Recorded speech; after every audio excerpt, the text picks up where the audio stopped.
സ്വാഗതം. ആദ്യം നോക്കാം പ്രധാന വാർത്തകൾ. ഇന്ത്യ ലോകത്തെ രണ്ടാമത്തെ സമ്പദ് ശക്തിയാവും. ആഭ്യന്തര ഉൽപാദനം 34.2 ലക്ഷം കോടി ഡോളറിലെത്തിക്കുമെന്ന് EY റിപ്പോർട്ട്. പ്രസിഡന്റ് ഷി ജിൻപിങ്ങുമായി മോദി ചർച്ച നടത്തും. ഷാങ്ഹായ് സഹകരണ ഉച്ചകോടിക്കിടെ ഞായറാഴ്ചയാണ് കൂടിക്കാഴ്ച.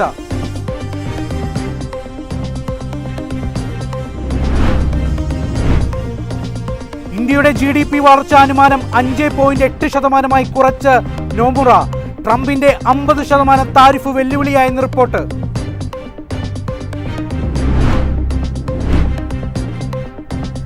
രാജ്യത്തിന്റെ പണപ്പെരുപ്പ സഹന പരിധി 1% കുറയ്ക്കുമെന്ന് JM ഫിനാൻഷ്യൽസ്.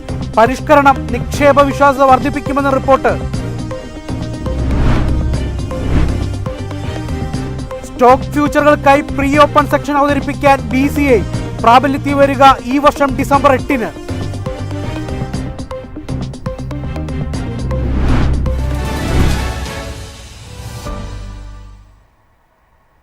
വാർത്തകൾ വിശദമായി. ഓഹരി വിപണി നഷ്ടത്തിൽ അവസാനിച്ചു. സെൻസെക്സ് 706 പോയിന്റ് അഥവാ 0.87% ഇടിഞ്ഞ് 80,080.57-ലും നിഫ്റ്റി 50,211 പോയിന്റ് അഥവാ 0.85% ഇടിഞ്ഞ് 24,500.90-ലും ക്ലോസ് ചെയ്തു. BCI mid cap, small cap സൂചികകൾ യഥാക്രമം 1.09%, 0.96% ഇടിഞ്ഞു. BCI ലിസ്റ്റ് ചെയ്ത സ്ഥാപനങ്ങളുടെ മൊത്തത്തിലുള്ള വിപണി മൂലധനം കഴിഞ്ഞ സെക്ഷനിലെ 449.4 ലക്ഷം കോടി രൂപയിൽ നിന്നും 445.3 ലക്ഷം കോടിയായി കുറഞ്ഞതോടെ നിക്ഷേപകർക്ക് ഒരു ദിവസം കൊണ്ട് ഏകദേശം 4 ലക്ഷം കോടി നഷ്ടമായി. Shriram Finance, HCL Technologies, TCS, Power Grid Corporation, Infosys എന്നിവ നിഫ്റ്റിയിൽ ഏറ്റവും കൂടുതൽ നഷ്ടം നേരിട്ടപ്പോൾ Titan company, L&T Coal India, Asian Paints, Hero MotoCorp എന്നിവ നേട്ടമുണ്ടാക്കി. കൺസ്യൂമർ ഡ്യൂറബിൾസ് ഒഴികെയുള്ള മേഖലകളിൽ bank, IT, realty, FMCG, telecom എന്നിവ 1% വീതം നഷ്ടത്തിൽ അവസാനിച്ചു. BCI മിഡ് ക്യാപ് സൂചിക 1%, സ്മോൾ ക്യാപ് സൂചിക 0.9% ഇടിഞ്ഞു. 2038 ഇന്ത്യ ലോകത്തെ രണ്ടാമത്തെ സമ്പദ് ശക്തിയാവും. മൊത്തം ആഭ്യന്തര ഉൽപാദനം 34.2 ലക്ഷം കോടി ഡോളറിലെത്തിക്കുമെന്നും EY റിപ്പോർട്ട്. വാങ്ങൽ ശേഷിയാണ് ഇന്ത്യക്ക് കരുത്താവുക. ഉയർന്ന സമ്പാദ്യ നിക്ഷേപ നിരക്കുകൾ, യുവാക്കളുടെ എണ്ണത്തിലെ വർധന, സുസ്ഥിരമായ സാമ്പത്തിക സ്ഥിതി എന്നിവയുൾപ്പെടെ ശക്തമായ സാമ്പത്തിക അടിത്തറയാണ് ഇന്ത്യക്കുള്ളതെന്നും റിപ്പോർട്ട് വ്യക്തമാക്കി. സമ്പദ് വ്യവസ്ഥ 2030 20.7 ലക്ഷം കോടി ഡോളറിലേക്കെത്തും. ഇത് 8 വർഷത്തിൽ 34.2 ലക്ഷം കോടി ഡോളറിലേക്ക് വീണ്ടും കുതിക്കും. നിലവിലെ താരിഫ് വെല്ലുവിളികൾ GDPയെ ബാധിക്കാതിരിക്കാനുള്ള നടപടികൾ ഇന്ത്യക്ക് സ്വീകരിക്കാനാകും. ആഭ്യന്തര ആവശ്യകതയും ആധുനിക സാങ്കേതിക വിദ്യയും ഇതിന് സഹായിക്കുമെന്നും റിപ്പോർട്ട് പറയുന്നു. 2030 ആകുമ്പോഴേക്കും ചൈനയുടെ $42.2 ട്രില്യൺ എന്ന സമ്പദ് വ്യവസ്ഥ വലിയ വെല്ലുവിളികളാണ് നേരിടേണ്ടി വരിക. പ്രായമായവരുടെ എണ്ണത്തിലെ വർധന, വർദ്ധിച്ചുവരുന്ന കടബാധ്യതയും EY റിപ്പോർട്ട് എടുത്തുകാട്ടി. US, ജർമ്മനി, ജപ്പാൻ എന്നിവയും ഇക്കാലത്ത് പല വെല്ലുവിളികളും നേരിടും. എന്നാൽ ലോകത്തിലെ 5 വലിയ സമ്പദ് വ്യവസ്ഥകളിൽ ഇന്ത്യ അപ്പോഴും മുന്നേറുമെന്നാണ് റിപ്പോർട്ട് വ്യക്തമാക്കുന്നത്. 2024 81.3% നിന്ന് 2030 75.8% കുറയുമെന്നും EY പ്രവചിക്കുന്നു.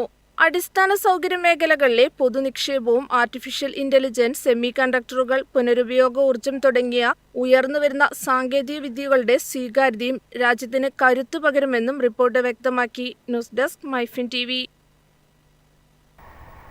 ഷാങ്ഹായ് സഹകരണ ഉച്ചകോടിക്കിടെ ചൈനീസ് പ്രസിഡന്റ് ഷി ജിൻപിങ്ങുമായി പ്രത്യേക ചർച്ച നടത്താൻ മോദി. ഞായറാഴ്ചയാണ് കൂടിക്കാഴ്ച.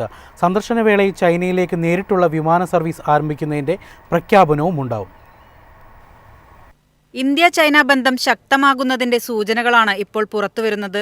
ടിയാൻജിനിൽ നടക്കുന്ന ഉച്ചകോടിക്കായി നരേന്ദ്രമോദി ഞായറും തിങ്കളുമാണ് ചൈനയിലുണ്ടാവുക. കൂടിക്കാഴ്ചയ്ക്കുള്ള ചൈനീസ് പ്രസിഡന്റിന്റെ ക്ഷണം മോദി സ്വീകരിച്ചതായാണ് റിപ്പോർട്ട്. അതിർത്തിയിലെ സമാധാനം, വ്യാപാര ബന്ധം, നിക്ഷേപങ്ങൾ പ്രോത്സാഹിപ്പിക്കുക, നേരിട്ടുള്ള വിമാന സർവീസ് എന്നിവയായിരിക്കും ചർച്ചയുടെ അജണ്ട. സുസ്ഥിരവും മുന്നേറ്റത്തിലേക്ക് നയിക്കുന്നതുമായ നയതന്ത്ര ബന്ധമാണ് ഇന്ത്യ ആഗ്രഹിക്കുന്നതെന്ന് മോദി വ്യക്തമാക്കിയിരുന്നു. 7 വർഷത്തിനിടെ മോദിയുടെ ചൈനയിലേക്കുള്ള ആദ്യ സന്ദർശനമാണിത്. ഡൊണാൾഡ് ട്രംപിന്റെ വ്യാപാര താരിഫ് നയങ്ങളെ ചൊല്ലി ഇന്ത്യ-US ബന്ധത്തിലുണ്ടായ അകൽച്ചയും മാറുന്ന ലോകക്രമങ്ങളുമൊക്കെ കണക്കിലെടുക്കുമ്പോൾ ഇന്ത്യയെ അവഗണിക്കാനാവില്ലെന്ന തിരിച്ചറിവ് ചൈനയ്ക്കുണ്ടായി. അതാണ് പുതിയ നീക്കത്തിന്റെ പിന്നിലെന്നാണ് വിലയിരുത്തൽ. അതേസമയം താരിഫ് ആഘാതത്തിൽ ബുദ്ധിമുട്ടുന്ന 20ഓളം രാജ്യങ്ങളാണ് ഉച്ചകോടിയിൽ പങ്കെടുക്കുന്നത്. പരിപാടി ഈ രാജ്യങ്ങളുടെ ഐക്യദാർഢ്യം വിളിച്ചോതുന്നതായിരിക്കും. അമേരിക്കയുടെ ഉപരോധം നേരിടുന്ന റഷ്യയ്ക്ക് മറ്റൊരു നയതന്ത്ര വിജയം നേടാനും ഇത് സഹായിക്കുമെന്നാണ് വിലയിരുത്തൽ. റഷ്യൻ പ്രസിഡന്റ് വ്ളാദിമിർ പുടിനും പങ്കെടുക്കുന്നുണ്ട്. News desk MyFin TV. ഇന്ത്യയുടെ GDP വളർച്ചാ അനുമാനം 5.8% കുറച്ച് നോമുറ. ട്രംപിന്റെ 50% താരിഫ് വെല്ലുവിളിയായെന്നും റിപ്പോർട്ട്.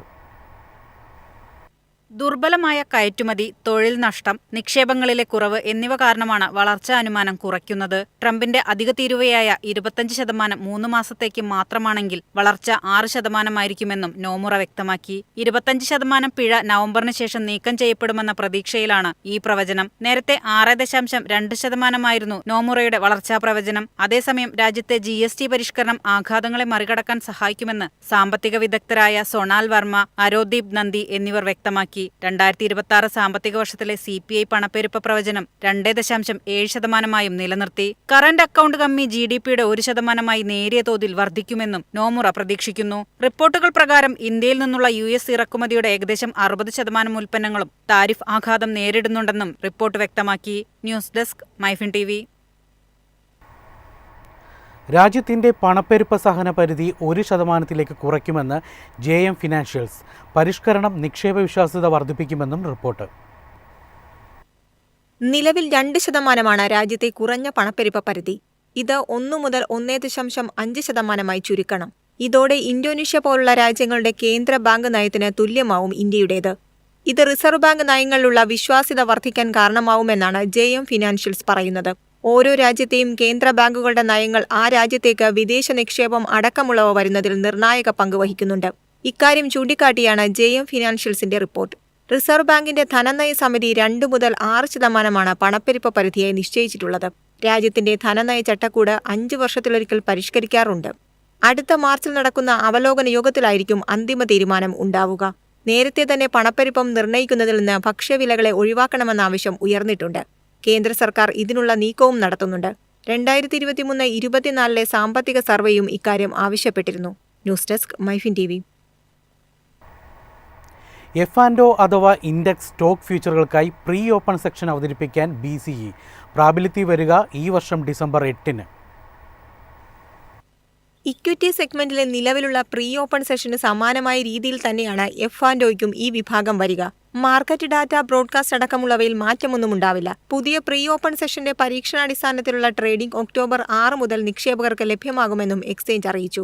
നിക്ഷേപകർക്ക് ഇത് സംബന്ധിച്ച മെസ്സേജുകൾ അടക്കമുള്ളവ ലഭിക്കുക ഓഹരി വിഭാഗത്തിലേതിന് തുല്യമായിട്ടായിരിക്കും. നിക്ഷേപകർ ഇതു സംബന്ധിച്ച മാറ്റങ്ങൾ നിബന്ധനകൾക്കനുസൃതമായി അപ്ഡേറ്റ് ചെയ്യണമെന്നും നിർദ്ദേശമുണ്ട്. സുതാര്യമായ ഓഹരി ഇടപാട് ഉറപ്പാക്കുകയാണ് പുതിയ നീക്കത്തിന്റെ ലക്ഷ്യം. ഒപ്പം കൂടുതൽ ആൽഗോ ട്രേഡേഴ്സിനെയും വിദേശ നിക്ഷേപ സ്ഥാപനങ്ങളെയും പുതിയ പരിഷ്കരണം ആകർഷിച്ചേക്കാം. News desk MyFin TV. ഇന്നത്തെ സ്വർണം വെള്ളി നിരക്കുകൾ. സംസ്ഥാനത്ത് സ്വർണ്ണവിലയിൽ ഇന്നും നേരിയ വർധന. ഗ്രാമിന് 15 രൂപയും പവന് 120 രൂപയുമാണ് ഇന്ന് വർദ്ധിച്ചത്. ഇതോടെ സ്വർണം ഗ്രാമിന് 9405 രൂപയായി ഉയർന്നു. പവന് 75,240 രൂപയുമായി. 18 ക്യാരറ്റ് സ്വർണം ഗ്രാമിന് 10 രൂപ കുറഞ്ഞ് 7720 രൂപയിലാണ് വ്യാപാരം നടന്നത്. വെള്ളി വിലയിൽ മാറ്റമില്ല. ഗ്രാമിന് 126 രൂപയാണ് ഇന്നത്തെ വിപണി വില. ഇതോടെ ഈവനിംഗ് ബിസിനസ് ന്യൂസ് സമാപിക്കുന്നു. നമസ്കാരം.